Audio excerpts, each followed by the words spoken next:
ماشي، بسم الله الرحمن الرحيم. ازيكم يا شباب؟ ايه الاخبار؟ عاملين ايه؟ النهارده ان شاء الله هيكون اول فيديو في السلسله بتاعتنا ازاي تحقق اعلى برودكتيفيتي بالاي اي، وهنتكلم عن اكتر من تراك المفروض في البلاي ليست. النهارده ان شاء الله معانا سينيور اندرويد ديفلوبر باشمهندس معاذ صالح. ممكن تعرفنا بحضرتك يا باشمهندس؟ صلاح. صلاح. صلاح، معلش. تمام. آه، أنا مبسوط جدا إن أنا معاك يا أحمد النهاردة. بجد إن شاء الله يعني تكون حلقة لذيذة يعني ونكون خفيف يعني على الناس اللي بيسمعونا. أنا اسمي معاذ صلاح، أنا سينيور أندرويد ديفلوبر بقالي 6 سنين. اشتغلت فترة برضه خفيفة كده في فلاتر. اشتغلت بقى في شركات ما بين الستارت اب والسوفت وير هاوس والبرودكت بيز. ودلوقتي شغال سينيور اندرويد انجينير في ام دبليو سي في الرياض في السعودية. جميل، ما شاء الله. ماشي، احنا الحلقه اعتقد هتكون دسمه النهارده شويه، وهنتكلم عن الكونسبتس بتاعه الاي اي. طبعا كاندرويد ديفلوبر، انا مش عارف اتناقش معاك في الاندرويد، انا ما عنديش خلفيه فيه. فهو النقاش بتاعنا كاحمد هيكون من جانب الكونسبتس اللي لها علاقه بالاي اي اكتر، بحيث ان انا ممكن اقوم بدور المستمع اللي هيتفرج على الفيديو، والاسئله اللي هتكون عندي ان شاء الله في النص كده ايه هبقى اسالها وناخد وندي مع بعض، بحيث ان احنا نحقق اعلى استفاده للشخص اللي هيتفرج على الفيديو ان شاء الله. فهو التارجت بتاع الفيديو هيكون للاندرويد ديفلوبرز، فليك كامل الحريه ان انت تتكلم على الاندرويد او تتكلم على الكونسبت معين من ناحيه الاندرويد وهكذا، يعني مفيش اي مشكله. مش الفيديو مش على الاي اي بس. خلاص تمام. انا برضه المفروض برضه ان هيبقى فيه برضه جهتين نظر من ناحيه برضه الفلاتر، فده يخلي الناس تستفاد اكتر برضه. ان شاء الله. ماشي، اول سؤال انا عندي هنا: ايه اكتر حاجه كانت صعبه مع ظهور الاي اي بقت سهله؟ او من الاخر، ايه الحاجه اللي الاي اي جه سهلها عليك في الديلي ورك بتاعك؟ هو انا اكتر حاجه سهلت عليا هي فهم الحاجات اللي كانت معقده والليجاسي. يعني انا مثلا لو كنت شغال في، لو رحت شركه مثلا جديده والبروجكت مثلا كان بقاله اكتر من 10 سنين مثلا وفي ليجاسي كود، فانا مثلا ممكن اخد تايم كبير ان انا افهم السكوب بتاع الفيتشر او الفيتشر دي نفسها، ان انا اتراك التايم لاين بتاع الاي بي اي، السكرين نفسها بتبدا منين الى الاي بي اي، وخصوصا لو السكرين نفسها بيكون فيها بزنس لوجيك كتير ومعقد، وكذا اي بي اي ممكن يتنادوا ورا بعض او مع بعض، واحنا ممكن ناخد برامج من هنا على هنا. فبيبقى فيه، وخصوصا في الشركات الكبيره يعني بيكون الحاجات ليجاسي اكتر. ففكره ان الاي اي يمسك لك الستارت بوينت بدل انت ما تروح وتبدا من عندها، ده بيوفر عليك وقت طويل قوي، بيرسم لك حاجه زي هاي كده لاين انت ممكن تبدا معاها. فده كان بيوفر عليا حاجه وقت كبير يعني. يعني احنا مثلا ممكن نستخدمه ان هو يعمل زي يوزر فلو كده، او الفلو بتاع بالظبط. الفيتشر نفسها شغال ازاي في ام دي فايل، يبدا يعمل لك دياجرامز، ده بينكول ده وهكذا، صح كده؟ هو بالظبط. بس انت تبدا تكمل وراه. يعني انت بتعتمد على المعلومات اللي هو بيديها لك 100%، بس انت هو بيسهل لك الدنيا، هو بيخلي فهمك للفلو ان انت يبقى اسرع. يعني انت اصلا داخل على سكرينه، انت مش فاهم ايه السكرينه دي، انت ممكن تديها له خلاص يقول لك السكرينه دي بتعمل 1 2 3، فانت على الاقل بيبقى عندك نظره اللي هو زي اون بوردنج كده، فانت تروح تكمل وراه مم. تفهم بقى الدنيا اسرع. فبدل ما تاخد 5 ساعات بس انت تفهم السكرينه، ممكن تاخد ساعه بس. دي هو اكتر حاجه معقده كانت بتاخد معايا وقت، وهو الصراحه ساعدني ان انا افهم. هو سرع الدنيا فعلا في الحوارات دي، لان انت لما تخش بروجكت جديد او بروجكت ليجاسي او كود كان تعبان، فانت عشان تفهم اصلا الفلو بتاع الفيتشر، مش هقول لك بتاع البروجكت، بتاع فيتشر واحده، كان الموضوع بيكون رخم. وبالذات بقى لو في باجز وانت داخل تحلها وانت اول مره تشوف البروجكت اصلا، فده حوار تاني خالص. فهو فعلا سهل الحته دي. طيب. يعني انا مثلا كنت رحت شركه معينه والشركه دي كان فيها مصطلحات ليها علاقه بالثقافه بتاعت الشركه نفسها، بتاعت البلد اللي فيها الشركه. انا ما كنتش اعرفها، يعني انا مش فاهم ايه الكلمه دي، هي كلمه انجليزي ولا مش انجليزي ولا ايه.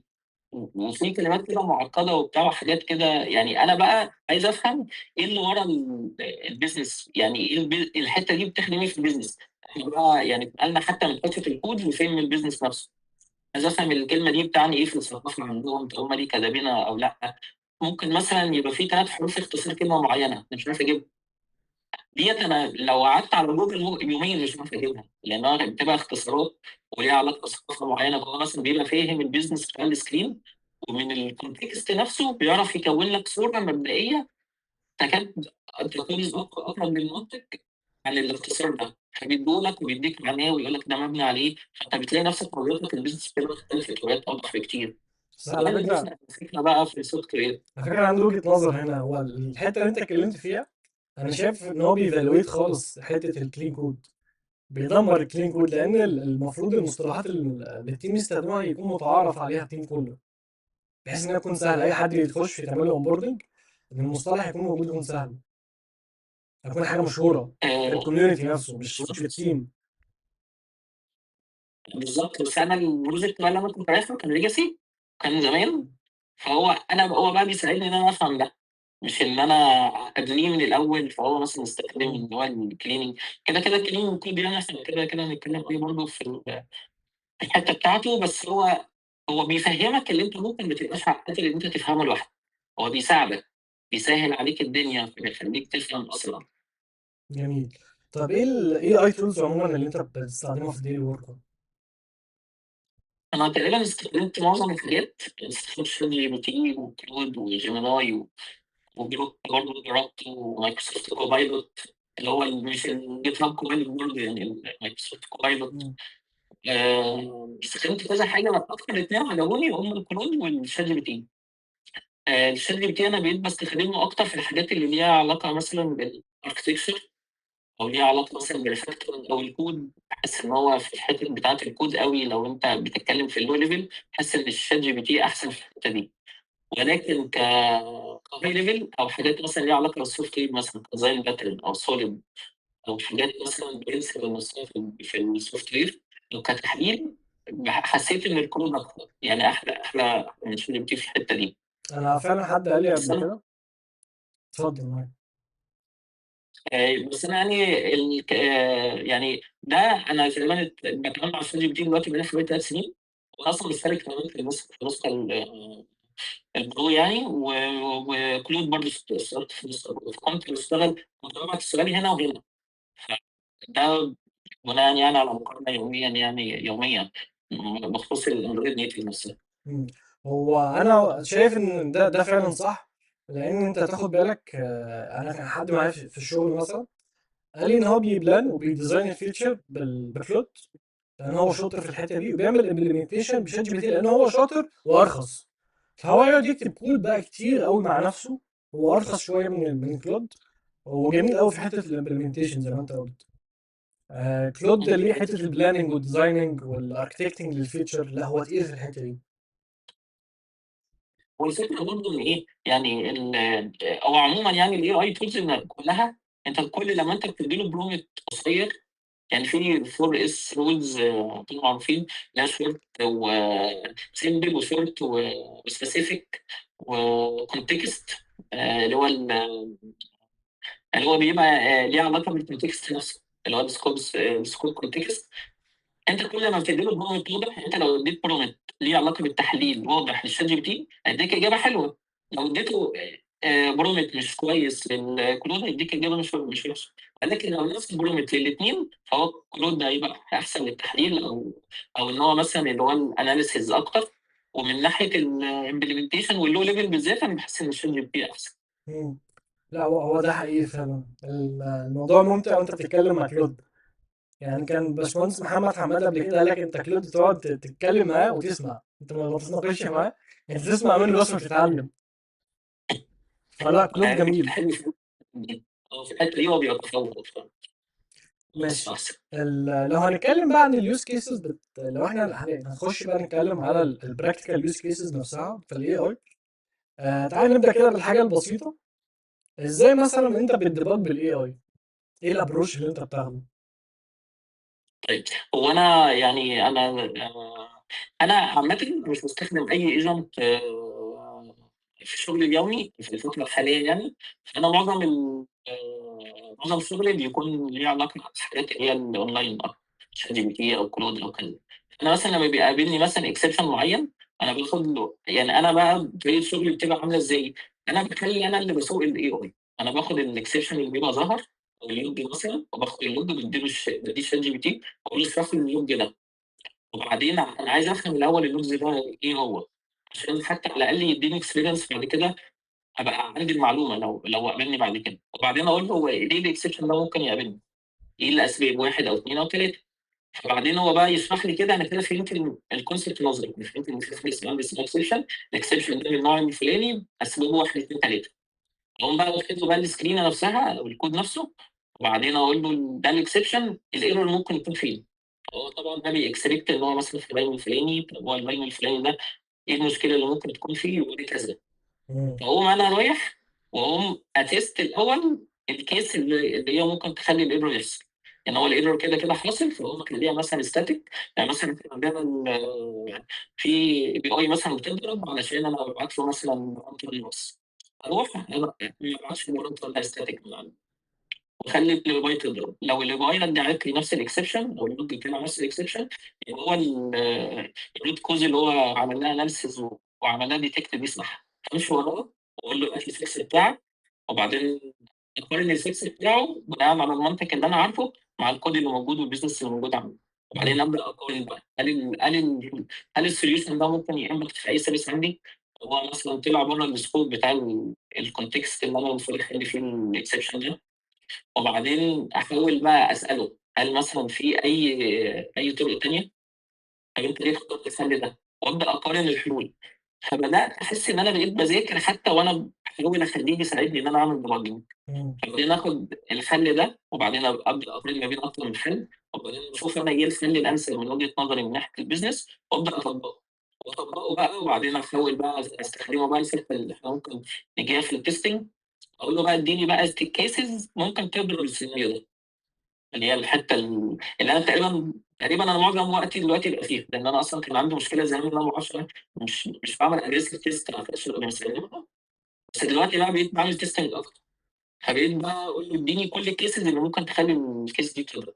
فيقول لي مثلا طب اعمل تيست كذا وكذا وكذا وكذا كيوزر بقى. فبعدين ابدا اجرب واحد اثنين ثلاثه فلاقيها تمام. فخلاص ابروف بقى وكونفيرم. جميل دي جدا. اكتر استخدامها في البلوجنج يعني. طب ولو هنتكلم عن الريفاكتورنج؟ الفاكتور برضه انا يعني عشان انا جربته قبل كده على سكوب كبير، على سكرينه. يعني انا برضه اديت له سكرينه قلت له اعمل لها ريفاكتور، وقف حاجات كتير جدا. انا من انصاف مقوله قلل الجرومه على قد ما تقدر، خليه محدد وواضح وصريح.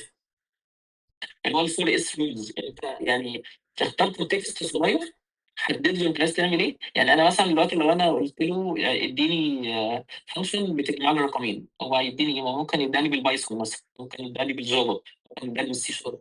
بس انا عايزه بالكوتلين، فانا ما حددتلوش انا عايز ايه.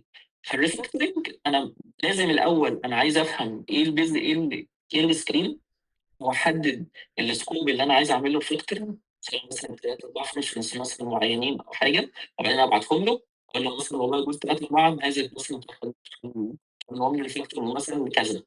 لو مثلا عندك كلاس معين بالكوين مثلا عايز احوله لهيلب، مم. لازم يعني يبقى سكوب صغير، بحيث ان انا لما يغير فيه يبقى عارف ان هو ما طلعش بره السكوب بتاعي، فاقدر افاليديت عليه بسهوله. وده اللي هيساعدنا بعد كده ان احنا لما ما نتكلم تسيبلوش في الموضوع عايم يعني، لا اكون سبيسيفيك في التاسك.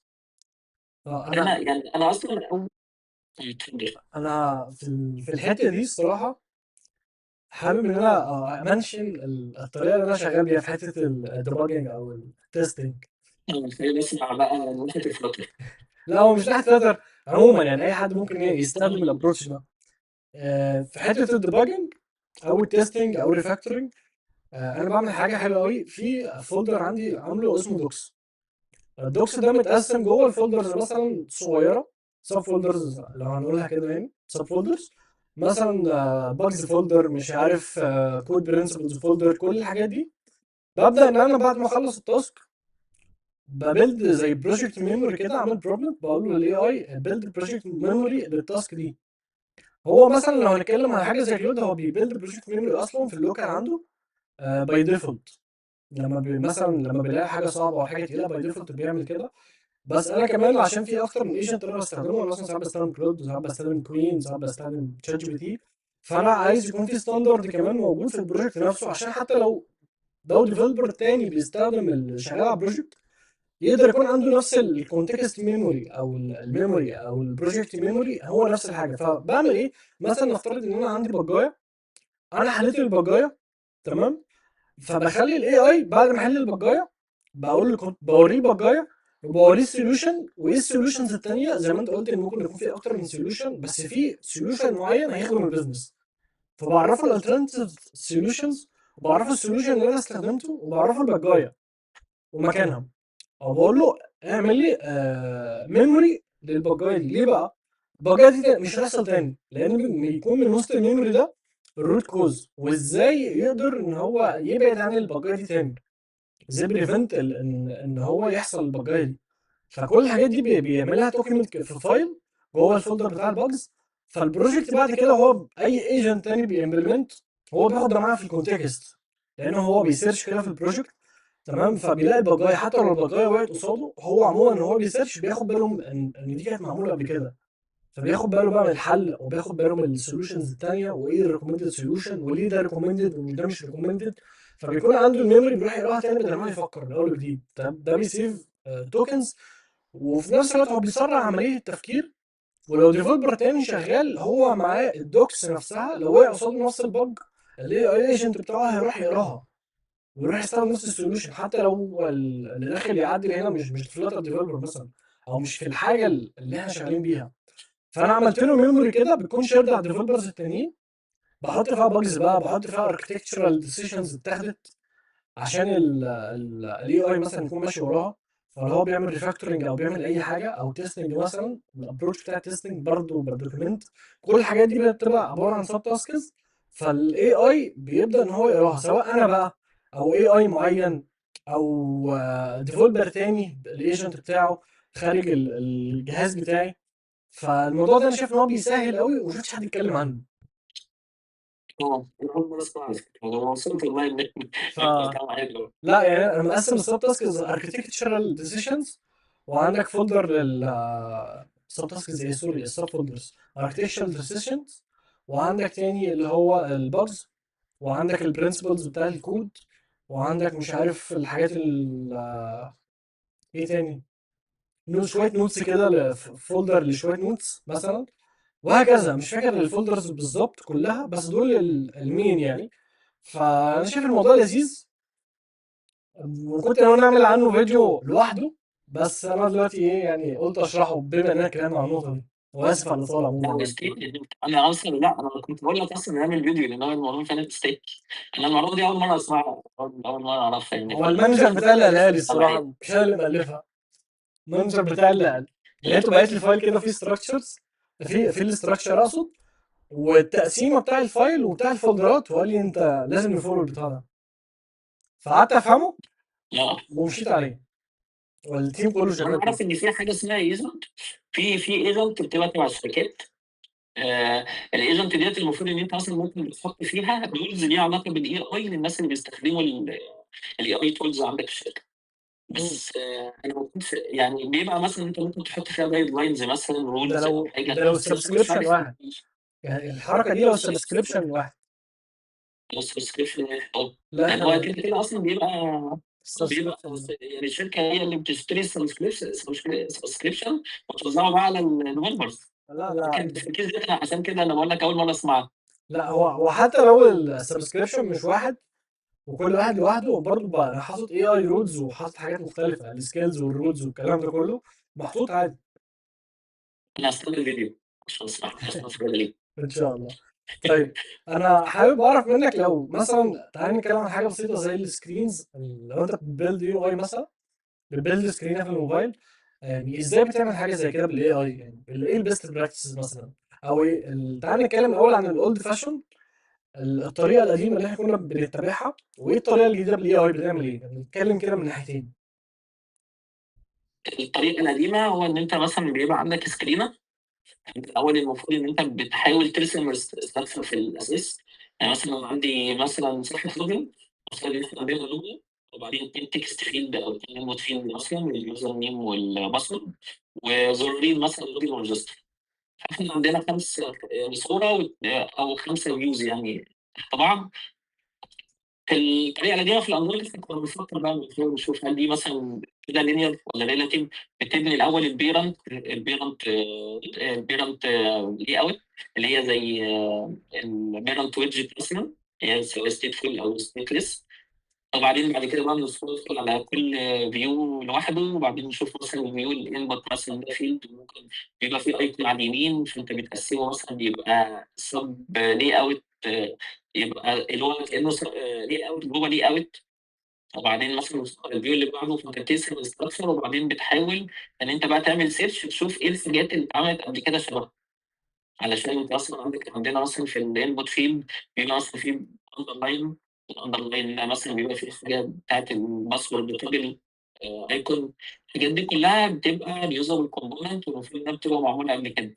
لكن لو أنت عايز تحولها بالطريقة القديمة، أنت غالبًا كنا إحنا بنروح نسيرش عليها ونحاول نجيب لها component شبهها من على stack overflow أو جوجل، أو أنت كنت بتعمل لها implement بإيدك. بس طبعًا كنت بتحتاج تعمل search برضه عشان تعمل لها customize، لأن الdefault عندنا في الأندرويد مش بيطلعوا بالشكل اللي موجود على أي أندرويد application دلوقتي في الماركت يعني. وبعد كده بتحاول تبني، وأنت بتبني بيبقى في حاجة زي inspector كده. الinspector ده المفروض إن هو بيقيس لك الperformance، بيشوف لك كام layout. والمفروض إن أنت مثلًا لو عندك 20 layout ما ينفعش يبقى عندك اللي هو الchild مثلًا أكتر من 10. لازم يبقى مثلًا عندك 20 في الsub layout ما ينفعش يعدّي مثلًا ال3 sub layout مثلًا. فده بيقيس الperformance مثلًا من ناحية إمم. الlayout. أنت مثلًا حاجة مثلًا زي الflutter أنت ما ينفعش يبقى في حاجة تبقى حاجة مثلًا stateful مثلًا stateless وأنت عاملها stateful مثلًا. الأحسن إن أنت تبقى عاملها stateless. أنت بتختار أحسن approach لأحسن حاجة. آآ الفكرة بقى إن الAI لمّا جه ورّاني حاجات تانية أنا ما كنتش واخد بالي منها. يعني إيه؟ يعني مثلًا إحنا عندنا إحنا كنا بنرسم الكام صهيون، إحنا كنا بنعملهم حاجة اسمها linear زي column كده وأنت بتحطهم تحت بعض. الlinear نفسها دلوقتي بقى تقدر تعمل حاجتين يعني تقدر تعملهم بأكتر من طريقة. يعني linear layout مثلًا وconstraint layout. أنا ليه أختار دي عن دي؟ فبدأت لمّا بدأت أعمل search بدأت أقارن هو أنا ليه ممكن أعمل دي عن دي. يقول لك مثلًا عشان إن الlogic نفسه بتاع الlinear معمول إن هو يبني الحاجات as row أو column. إمم. فده بيقلل الضغط على الGPU لمّا ييجي يdraw الview نفسها. فده لو مثلًا ال5 view دول اللي هم مثلًا هياخدوا 10 millisecond بالlinear في الconstraint هو مش الطبيعي إن أنت تعملهم كده. فممكن مثلًا ياخد 12 أو 15. لإن أنت لازم بيحسب الأول الview ده وبعدين ده تحته وبعدين ده تحته.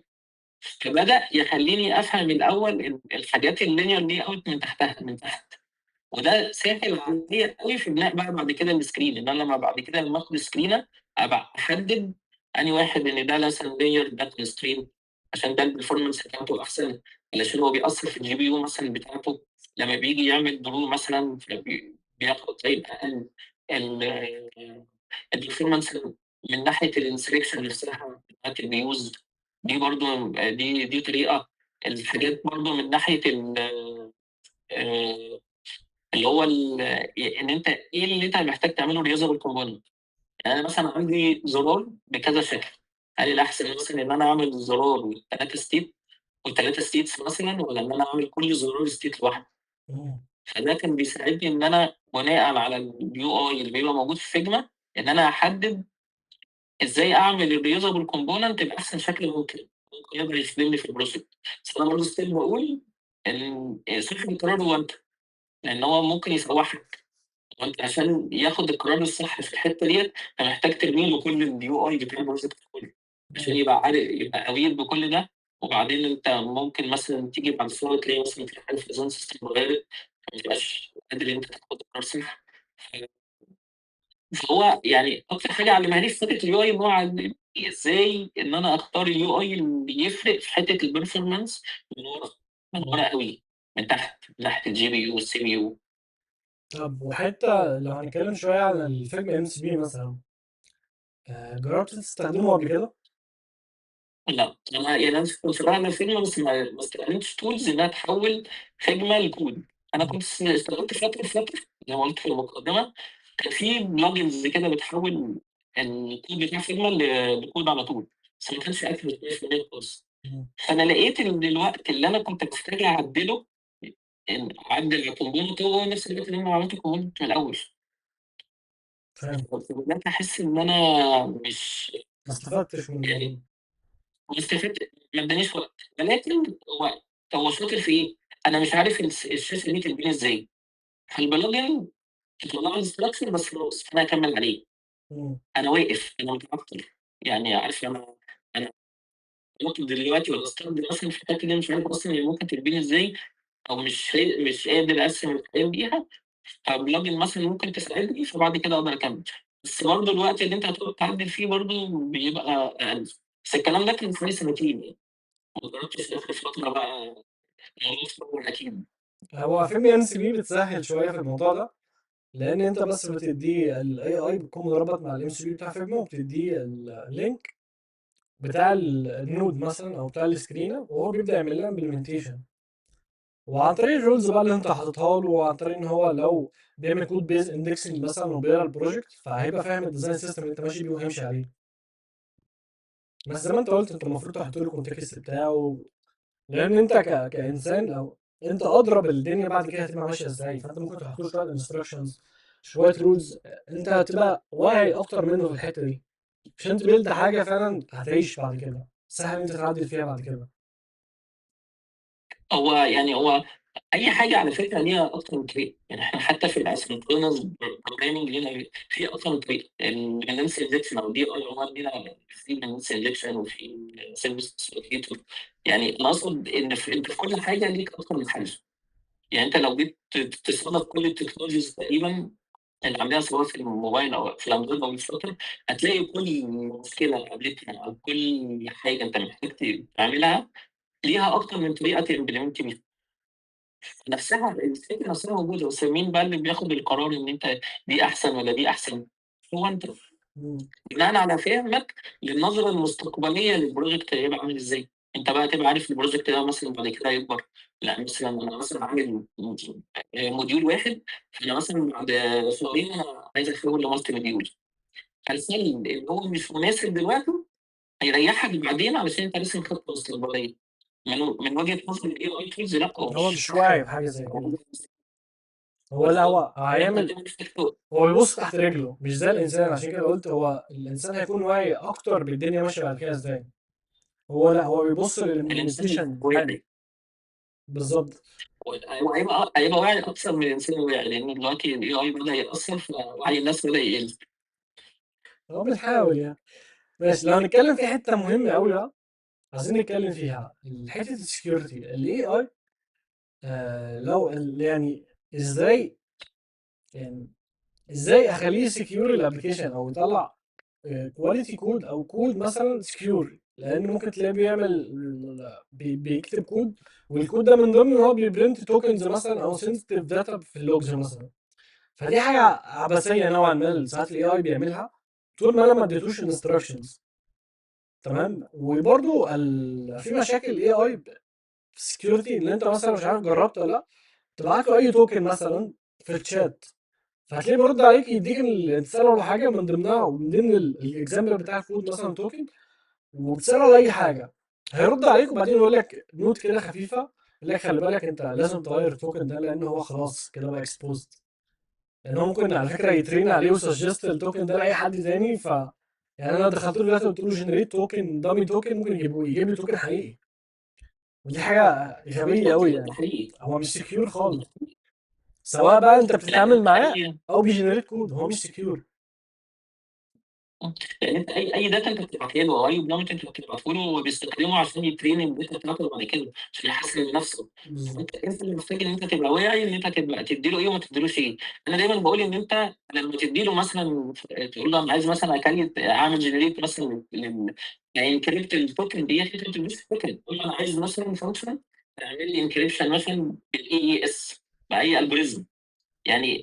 وده اللي يخلّينا نرجع لفكرة إن أنت لازم تبقى عارف أنت محتاج منّه إيه، مش تخلّيه هو اللي يقول لك. يعني أنت مثلًا ما تدّيلوش الpassword وتقول له والله اعمل لي encrypt، لأ، أنت تبقى محدد أنت عايز تعمل له encryption والencryption ده بأنهي مم. algorithm، وتقول له ادّيني function تعمل لي encryption مثلًا للalgorithm ده، وأنت بعد كده بقى تستخدمها في الكود عندك، دي بقت حاجة general. أنت كده ما حاولتش تشارك معاه اي داتا. بس برضه ما تحاولش. يعني بس ده هيخلينا نروح لحته ان انت اصلا لازم تبقى مذاكر سكيورتي عشان تقدر تحدد الانكريبشن الالجوريزم اللي انت تستخدمه. ما هو انا لو مش مذاكر سكيورتي هحدد ازاي؟ هخش اقول له سكيور بالظبط. الابلكيشن؟ دي اعبث حاجه ممكن تحصل يعني. طب انا بفايب كودينج وقلت له اعمل لي سكيور الابلكيشن لان ده ابلكيشن مثلا نفترض فينتك، وقررت ان انا افايب كودينج ابلكيشن فينتك ودخلت وقلت له، يعني دي حاجه مش هتحصل. محدش هيفايب كودينج فينتك خالص. ودخلت قلت له اعمل لي سكيور الابلكيشن. انا كفايب كودر او انا كواحد مش مذاكر سكيورتي، رقم واحد هعرف منين هو عمل سكيور فعلا؟ رقم اتنين ممكن حتى لو عمل حاجه، هل انا عارف تبعيات الحاجه دي عملها صح ولا غلط اصلا؟ ما ممكن يقول لي يو ار كوريكت مش عارف الهبل اللي بيقعد يقوله ده. يقول لك انا عملت لك سكيورتي وخلصت لك وعملت فاليديت اناليسيس ازاي؟ والبتاع ده 100% بالظبط خلصان. دي. يا باشا البتاع ده سكيور، بتاع ده غير قابل للاختراق، وهيقول لك انت 100% تمام. عايز تبلش دلوقتي ببلش يا باشا. فازاي افيريفاي العبث اللي الاي اي بيقوله، بعيدا بقى ان انا لازم اكون فاهم الحاجه اللي مطلوبه منه؟ ازاي افيريفاي بقى وراه؟ افيريفاي الكود بتاعه ازاي؟ وريفيو الكود بتاعه ازاي؟ بالنسبه للسكيورتي ولا عموما ككود؟ لا عموما، لان هو سكيورتي لازم اكون مذاكر عشان الريفيو. ما انا مش لان الحاجات دي حاجات حساسه. هو السكيورتي كده كده انت لازم تكون لازم تكون عارف. وبعدين انت اصلا لو مش مذاكر سكيورتي، طب انت اصلا انت ليه هتحتاج تسكيور الابلكيشن؟ انت اصلا مش مذاكر حاجه انت عايزها. لا وده عموما بعيد عن دي السكيورتي، انت ما تروحش تطلب مش من، منطق. بالظبط ما تروحش تطلب من الاي اي حاجه انت مش عارفها، لان انت مش عارف البيست براكتسز، مش عارف السوليوشن ده صح ولا غلط دلوقتي، صح ولا غلط بعد كده، بالظبط. السوليوشن ده تبعاته ايه. فانت ما انتش فاهم حاجه، فهتخش تقول لي بس انت انا خلصت، بالظبط. انا عملت برودكت. طب يا فرحتي انت عملت ايه؟ انت مش هتبقى قادر ان انت تحكم عليه. بس انت ممكن تعكس السؤال، بدل مثلا ما تقول والله اعمل لي سيكول للابلكيشن، تقول له مثلا ايه الطرق اللي انا ممكن استخدمها علشان اخلي الابلكيشن بتاعي سيكول. هيديك مثلا ثلاث اربع طرق، هتاخد انت كل طريقه تبقى مفتاح ان انت تذاكر بقى وتعرف. محدش بيعمل كده. هو محدش. الراجل فايب هي دي الطريقه كودر. الصح. يعني لو الراجل فايب كودر دخل يقول لك انا هعمل ابلكيشن فروم اي تو زد مع نفسي وانا عملت سيرش بلاتفورم. مش فاضي ان هو يروح يذاكر. يعني مفيش حد يعمل كده. يعني هو ما دام خد الباص ده يبقى مش هياخد هنتات يمشي وراها. احنا بعد الفوق ايه بقول للناس بقى اللي هي يعني اللي هتبدا او اللي هي فعلا مهتمه انها تستخدم الاي اي صح. انت استخدمه بالطريقه العكسيه، لما تقول له مثلا اعمل لي سيكل الابلكيشن، تقول له والله انا عايز ازاي مثلا ممكن اسيكل الابلكيشن دي بكذا طريقه.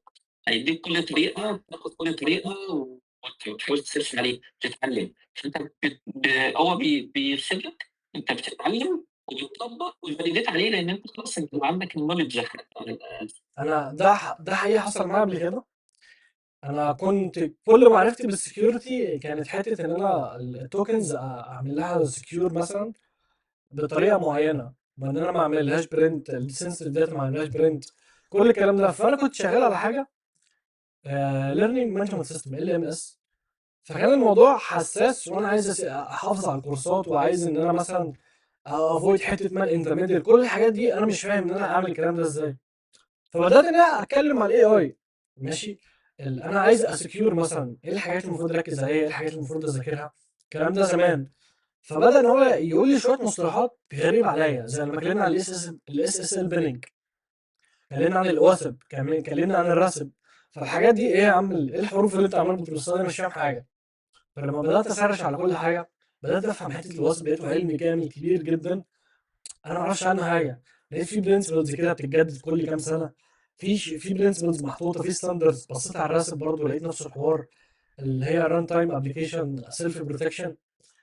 بصيت على البي سي اي تقريبا، مش عارف بي سي اي صح؟ اسمها بي سي اي، البي سي اي تقريبا. اللي هي الحته اللي هو اللي بيتكلم ان انت ما تعملش ستور للسنسيتيف سنسيتيف كارد ديتيلز في اللوكال عندك. الحاجات دي كلها انا ما كنتش اعرفها.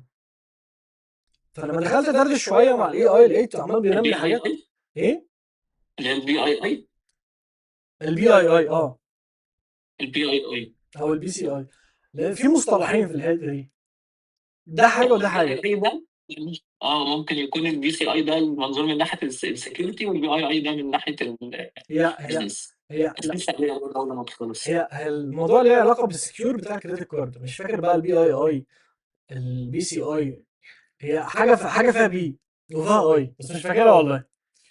المصطلح ده كان قديم شويه. فالمهم فالحاجات دي ما كنتش اعرفها، فالاي اي بدا ان هو يعني يرمي لي كلام، بدات ان انا ادور وراه، اتعلمته وبدات ان انا اطبق عليه. بمناسبه الكونتنت في السكيورتي في الكوميونتي العربي، سواء بقى في اندرويد او في الموبايل عموما، قليل قوي. يعني ممكن لو حد بيتفرج بس المصطلحات اللي انا حقيقي. قلتها دي ممكن ما يكونش عارف احنا بنقول ايه. لا، لا، حقيقي، أيوه، هو المصطلحات قليلة، يعني كمية الناس اللي تعرف المصطلحات دي قليلة جدًا. لأن انا عندنا الsecurity في الcommunity بتاعنا بالذات مش أولوية، مش priority. يعني أنا اشتغلت في 5 شركات، ما فيش حد فيهم قليل أوي اللي بيهتم بحتّة الsecurity دي. ما دي في مشكله. شركات بس منظم على فكرة، وعندها فوق ال1.000.000 user، وما مش فلوس، لا في بقى. payment فيها، ايه فيها payment فيها كمان ودفع، فيها payment ودفع وكده، بس security مش priority غريبه. للأسف، للأسف. غريبه جدا كمان. طيب لو هنتكلم بقى عن شويه نصايح كده من باشمهندس معز صالح، مش صلاح، صلاح مش صالح، طبعًا دي تاني الصلاة مرة أغلط فيها، أنا قلت أبص على الاسم وغلطت فيه برضه. دايمًا. إيه النصايح اللي تديها للناس اللي لها علاقة بالاي اي، مثلا اللي بيخش مثلا يقول لك لا انا هتعلم اندرويد نيتيف، مش لازم ان انا اعرف الاساسيات، انا هسقط الاساسيات، هكبر دماغي من الاساسيات، هنط مثلا على طول في الكور بتاعه، والاي اي كده كده بيساعد، والاي اي هيقوم بشغلي وكل الكلام ده. ايه رايك وايه نصايحك للشخص ده؟ طيب بُص، هو أولًا يعني تعالَ نفترض دلوقتي مثلًا إن في واحد عنده صداع، أنت دلوقتي عندك صداع، ورُحت لChatGPT مثلًا وقُلت له والله اديني دوا للصداع ده، هل هو هيدّيك الدوا الصح؟ أنت متأكد مليون في المِيّة إن هو هيدّيك الدوا الصح؟ مش ممكن يدّيك مثلًا دوا ليه side effect مثلًا يزوّد لك الضغط، يسبب لك أزمة قلبية مثلًا لا قدر الله، تموت. ممكن. يعني هو مثلًا ممكن يبقى الست اللي هي بتسأله دي مثلًا حامل، فيحصل ضرر مع الجنين. هو فعلا يعني أنا ما مش عايز أدخل بس في هو مش مش عايز عنده أدخل في حتّة كونتكست، طبية. هو بيجاوب بحته عشوائيه. بالضبط، بالضبط. فأنا أقصد إن هو أنت لمّا تقول له أنا عايز دوا للصداع، هو فعلًا هيدّيك دوا للصداع، بس إيه الside effect بتاعه؟ أنت ما تعرفش. فأنت بالضبط زي في الsoftware، أنت دلوقتي لمّا أنت تبقى معتمد عليه اعتماد كلّي، هو فعلًا هيطلع لك الحاجة، بس أنت مش عارف إيه الside effect بتاعتها، أنت مش عارف إيه الcase اللي ممكن تنضرب على الproduction في الحتّة دي. أنت محتاج أنت تكون aware أكتر، بحيث إن أنت تكون تvalidate عليه. طب أنت هتvalidate عليه إزاي إلا لو أنت مش عارف أنت عايز منّه إيه؟ يعني يعني أنا دلوقتي مثلًا عايز أعمل له website، المفروض إن أنا أو عايز أخلّيه application بما إن إحنا في موبايل. أنا دلوقتي عشان أقول له يعمل لي application محتاج أنا أبقى عارف الapplication ده هيتعمل إزاي، ولكن أنا مثلًا لو قعدت أعمل movie app مثلًا، movie app ده مثلًا listing وdetails، عشان أقعد أعمله مثلًا ممكن آخد يومين مثلًا، بس أنا لو اديت له prompt صح واديت له التفاصيل صح، ممكن يعملها لي في 4 ساعات. فأنا هنا أنا عارف إن أنا محتاج أعمل إيه، وأنا عملته قبل كده وعارفه، بس هو بياخد منّي وقت، فأنا باستخدمه علشان يوفّر لي الوقت ده. بس أنا عارف إن هو لو جه في النُص وادّاني سؤال سطر أهبل، أنا عارف إن أنا هاطلّع السطر الأهبل ده من النُص، لإن أنا عارف هو ليه السطر ده ملوش أي معنى. أنا عارف الcontext بتاعة الtask، فاهم الtask، فاهم أنا عايز إيه، فاهم إيه اللي الtask دي هتتعمل بيه، فاقدر أدّي له الكود بتاعه. ومن هنا ييجي فعلًا أهمية الأساسيات. أنت عمومًا هي الأساسيات هي اللي بتبني عضلات أي شخص، أو عضلات أي software engineer أصلًا. أنت عشان تبقى software engineer شاطر، يعني خلّينا ناخدها حتى من منظور تاني. فكرة الموبايل نفسها دلوقتي إحنا عندنا أندرويد وعندنا iOS وعندنا في Kotlin multi platform وعندنا compose وعندنا في React وعندنا Flutter طبعًا. أنت دلوقتي عندك 6 تخصصات في الموبايل.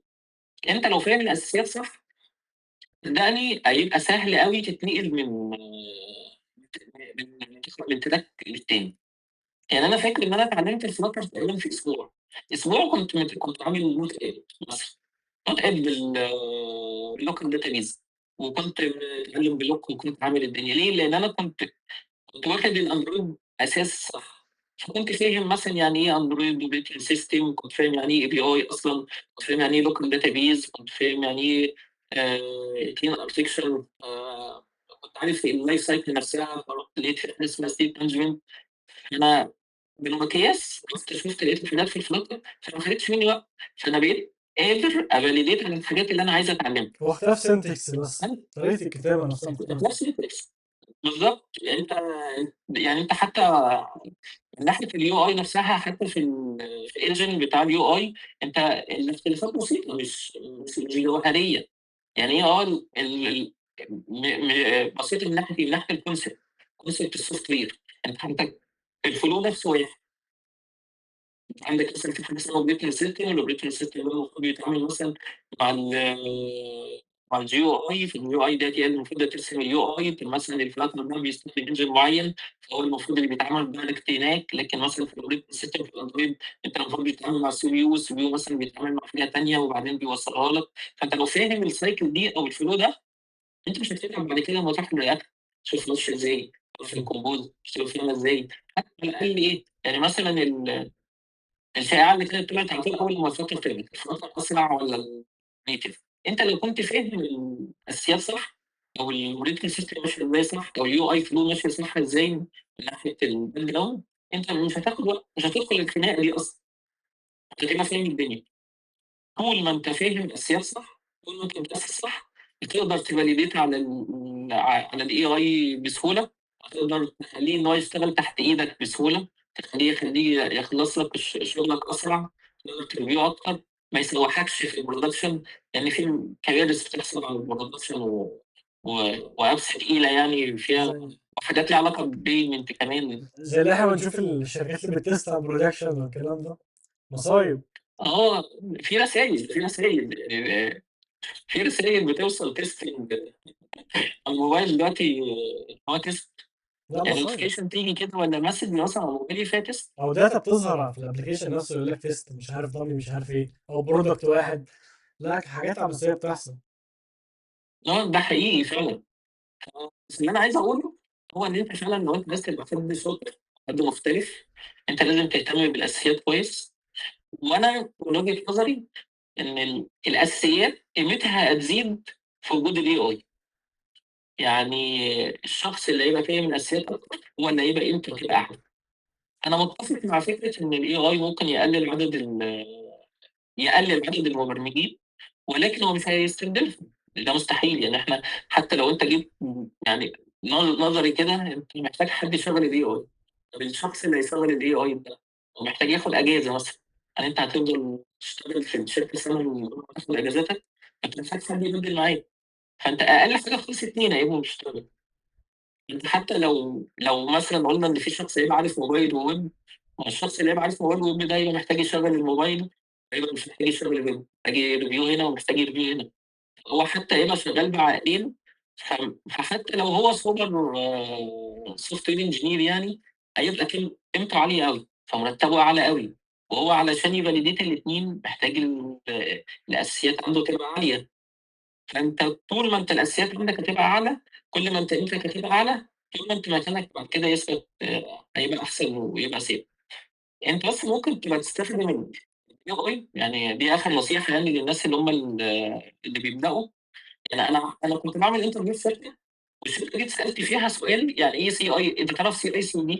يعني السؤال ده كان كده يعني.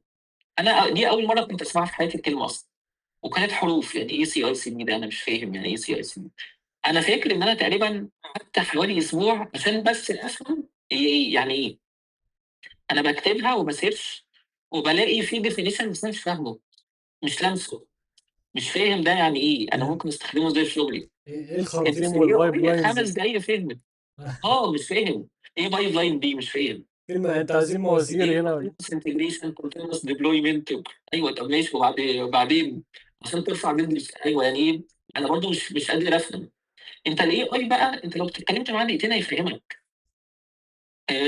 state مثلًا management مثلًا، لو إحنا جينا مثلًا في flutter في state management، أنت بدل ما تقول له مثلًا اشرح لي البلوك، أنت افهم يعني إيه state management، افهم إيه البدايل بتاعة البلوك. طب أنت ليه اخترت البلوك؟ طب إيه المقارنات اللي ما بينهم؟ الشخص اللي بيبقى فاهم نظري أنا أعتقد هو اللي هيفرق عن غيره، هو اللي هيبقى عنده عضلات قوية، هو اللي هيبقى قادر بعد كده إن هو يعني إحنا لو صحينا الصبح مثلًا لقينا الفلاتر ده اتشال والأبرود دي بتتشال مثلًا، والiOS 20 بيتشال وفي تكنولوجيا جديدة خالص فوشيا مثلًا والّا أيًا كان والّا X نزلت. الناس الشاطرين هم أسرع ناس هيوصلوا، مش الناس اللي بتستخدم الAI وبتخلّص الapplication بسرعة، لإن هم اللي هيبقوا فاهمين. إمم. أنا نصيحتي ليهم اتعلم أساسيات كويسة أوي، وخصوصًا يعني أنا شايف يعني زي ما أنت قُلت باحس إن إحنا بعيد أوي عن يعني الموبايل كل واحد بيروح يتكلم هو بيه ويبدأ الproject. يعني الnetwork محتاجة الواحد يذاكرها، أساسيات الdatabase، الoperating system مهمة جدًا، جدًا، جدًا، جدًا. يعني شغل بقى أنا بعد software engineering يعني بقى computer science والكلام ده. جدًا. أنا لمّا فهمت أنا لمّا ذاكرت الoperating system يعني أنا شخص ما كنتش مذاكر ما بدأتش صح، فعشان كده أنا باقول لكم ما تبدأوش زيي، يعني أنتم ابدأوا صح عشان فعلًا هتوفّر عليكم سنين، أنت هتيجي فعلًا بعد 5، 6 سنين هتلاقي نفسك أنت محتاج تذاكر الأساسيات. أنا لمّا جيت ذاكرت الoperating system ذاكرتها تقريبًا بعد 4 سنين والّا حاجة، أنا حسيت فعلًا إيه ده! أنا إزاي ما كنتش مذاكرها؟ أنا فهمت حاجات أنا كنت باعملها في شغلي، بس أنا ما كنتش فاهم إن دي اللي وراها، هي جاية من ورا أوي. فبقيت بافهم التفاصيل، التفاصيل من تحت، إمم. فاهم قصدي؟ فديّة بتخلّي عندك knowledge رهيبة، يعني هي ممكن ما تفرقش في الoutput اللي أنت مقدّمه أوي، لإن أنت كده still برضه أنت ممكن تستخدم الAI في تقارن فيقول لك الperformance ده أحسن أو لأ، بس أنت هتقدر تخلّيك إن أنت تقفش الbug تعمل implementation اللي يخلّي الbug ما تحصلش قبل ما تطلع، علشان أنت عارف إيه التفاصيل، أنت عارف الحتّة دي معمولة ليه، وعارف إيه الside effect بتاعتها، وعارف إيه المشاكل اللي هي ممكن تسببها. وعارف إيه أي حاجة أنت ممكن تحصل لها لإن أنت فاهمها من تحت أوي، أوي. إمم. ففكرة إن أنت تبقى فاهم الoperating system الdatabase الnetwork يعني أنا في ناس يعني أنا دخلت sessions مع ناس السنة اللي فاتت في رمضان، الناس مش فاهمة يعني إيه API أصلًا، هي مش فاهمة يعني إيه API مش باتكلم على الimplementation هو بييجوا في الimplementation يعطلوا، هو بيعطلوا ليه؟ عشان هم ما عندهمش إدراك هي إيه الAPI دي، يعني أنا دلوقتي لو شِلت الAPI من الapplication إيه اللي هيحصل؟ طب لو حطيتها إيه فايدتها؟ هم مش فاهمين الحتّة دي، إمم. الحتّة المقطوعة دي بتتجمّع بقى من أساسيات الnetwork، بتتجمّع من أساسيات الdatabase، بتبقى فاهم يعني إيه local والload centralize الdatabase الalgorithm system طبعًا معانا، الsecurity طبعًا مهمة جدًا، أنا ما أعرفش ليه يعني مش عارف ليه الصراحة مش واخدة حقّها في الكلام على السوشيال ميديا أو community software عمومًا، باحس إن هي يعني حاجة مش متقدّرة. إن هي قيمتها عالية أوي بجد يعني. أنا أتمنى والله إن أنت يعني تبقى تعمل كده زي playlist كده ليها، أنا كنت لإنها ناوي فعلًا تستاهل. كنت ناوي لإن أنا كنت قعدت ذاكرت شوية في الsecurity، بس حسيت الموضوع حساس وإن هو أكبر من إن أنا أطلع أتكلم عنه، حسيته كبير شوية فتراجعت عن قراري، بس هي في الخطة، بس إمتى بقى مش عارف، لإن أنا حاسس الموضوع كبير أوي، لا، لأ، أي غلطة لا هي تستاهل إن أنت تتكلم، وأنا لإن متأكد إن أنت هتعملها حلو، أنا إن شاء الله يعني، عايز بس متأكد. أتأكد من المعلومة وأبقى فاهم أبقى متأكد إن أنا فاهم الsecurity كويس، عشان حاجة زي كده حساسة، أنا مش widget بارصها، لأ أنا دي حاجة بتتعمل فعلًا حاجة مهمة، فأنا لمّا أطلع إن شاء الله أشرح حاجة زي كده لازم أكون متأكد من كل حرف أنا باقوله، ففي الوقت الحالي ما وصلتش للمرحلة دي، فمش عايز أطلع أسوّح اللي قصادي، أنا عندي علم في الsecurity بس مش عايز أسوّح لحد يعني، فسايبها شوية كده، عشان العلم بس بحر فأنت يمكن تبقى حاسس إن بس هو الوقت لسه قليل، الsecurity حاجة بس كبيرة أنت أوي. يعني وقت ما تبقى حاسس إن الوقت جاهز، أنا متأكد إن هي إن شاء الله هتاخد حقها يعني، لإن فعلًا هي محتاجة إن الناس يبقوا فاهمينها. إن شاء وأنا الله. متأكد إن أنت هتصحح حلو. إن شاء هو الله. أنا لقيت لها فيديوهات على فكرة ناس بتتكلم في الsecurity في Flutter، بس فيديو، يعني تلاقي الinstructor عامل فيديو واحد بيشرح الprinciples كده، نظري، اللي هو أنت هتستخدم هنا كذا وهنا كذا وهنا كذا، ده اللي أنا لقيته، بس حد مسك آه، ده بس وقعد يشرح ويطبّق ما فيش. آه. هو أنت ممكن تلاقيها بقى رايحة أوي في حتّة مثلًا cyber security أو حاجة أو network اللي هو المجالات التانية، يعني مشروحة بتفاصيل في المجالات التانية. عشان كده أنا باحس إن إحنا كموبايل إحنا بنهمل الأساسيات دي، لإن الأساسيات ديّة هي المفروض هي اللي قايمة عليها التكنولوجيا بتاعتنا. لا احنا في حاجات كتير قوي مسقطينها. يعني البرفورمانس مثلا اوبتمايزيشن، وازاي تقعد تمنتور للبرفورمانس بتاعك وتعمل له اوبتمايزيشن، والكلام ده مفيش حد بيتكلم عنه. مفيش حد مثلا في الكوميونتي بيتكلم عن سكيورتي. فمفيش حد بيتكلم ازاي تريفاكتور حاجه. على فكره دي سكيل مهمه جدا. هو الموضوع مش حاجه بسيطه ان انت تريفاكتور. ان انت تريفاكتور الحاجه لازم تكون فاهم حاجات كتير قوي، فاهم حاجات كتيره تقريبا جدا عشان محمود تريفاكتور. يوسف كان عامل بلاي ليست على اليوتيوب تقريبا بيشرح فيها كتاب، حاجه اسمها ريفاكتورنج، كتاب له علاقه بالريفاكتورنج تقريبا. مش عارف، اول مره اسمع. نظري بس هو قصه كتير. انا هو محمود يوسف اللي كان عامل كورس كده ديزاين باترن، التيمت ديزاين باترن، وهو كان مم. شغال في بوكينج، ودلوقتي كان في بوكينج. مم. عامل ممكن ابعت لك اللينك برضه. خلاص ممكن نبقى احطه في الكومنتات، في الديسكربشن. بس هو نظري مش عملي صح؟ هو انا ما اتفرجتش عليه بس تقريبا نظري، يعني مش عملي لا، يعني مش بيشرح بتكنولوجيا معينه، لا هو مم. بيشرح الكتاب نفسه. مم. ما هي دي ما مش لاقي حد بيعمل امبلمنتيشن. طب احنا هنتكلم تو بي سبيسيفيك يعني عن فلاتر، مفيش حد اصلا بيتكلم عن الحاجه دي، ولا نظري ولا عملي. للاسف للاسف. انا بحس ان الناس اللي هي فاهمه قوي بقى الحاجات دي، هي مش فاضيه انها تعمل ريليست، او الحاجه دي اصلا فعلا ما بتتعملش. بس يعني هو موضوع انا بحس كبير. ان هي من الاثنين. اصل انت البرفورمانس محتاج تمنتور البرفورمانس، وتروح كمان تعمل له اوبتمايز. ده موضوع كبير قوي، ويوز كيسز كتير قوي. هتشرح ايه ولا ايه ولا ايه؟ ده محتاج بلان سنه ولا حاجه عشان تطلع بس تبلان، تطلع انت خلاص تقرر تعمل. ما ده الحته اللي انا واجهتها في سكيورتي. انا عايز اتكلم عن سكيورتي، ففيها برنسبلز كتير قوي. السكيورتي بحر، فهطلع اتكلم عن ايه؟ طب تعالى اعمل بلان. ما عرفتش ارتب افكاري، الموضوع كبير. ف رجعت في قرار لا مش هعمل حاجه. عشان كده معظم المتكلمين عن السكيورتي عاملين فيديو رصص لك البرنسبلز كده واخدها بشكل سريع. فيديو تلت ساعه. يعني سكيورتي ايه اللي بنتكلم فيه تلت ساعه؟ فهو بيديك هنتات كده، انت تبدا تسرش ورا الهنتات دي.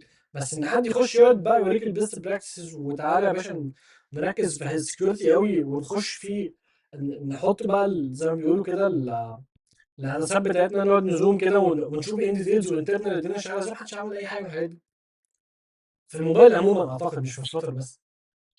اه وانا بقترح ان انت ممكن تجيب احمد شوقي معاك السكيورتي دي كانت فيديو. كانت في الخطه، والله كانت في الخطه. يعني تجيبه الاول تتناقشوا، وبعد كده ممكن تبقوا تحطوا بعد كده رود ماب، او بس عشان ايه، يعني تبقى على الاقل تفهموا الناس يعني من ناحيه السكيورتي. انا هو ما شاء اعتقد الله هتبقى عليه، حاجه قويه يعني. ما شاء الله عليه، هو مهتم بالموضوع. وانا كنت على فكره انا كنت كلمته قلت له عايزين نعمل فيديو، بس اجلناها شويه. كنت كلمته في الموضوع ان قبل كده. شاء الله. لا لا ان شاء الله. بتوصل تاني يعني، توصل تاني صراحة، يعني باذن الله تعالى، يعني أنا متاكد انها تبقى حلقه قويه.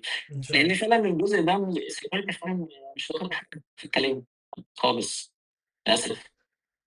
بس هنبص عليها ان شاء الله. احنا كده بقالنا قد ايه؟ اتوقع احنا عدينا الساعه.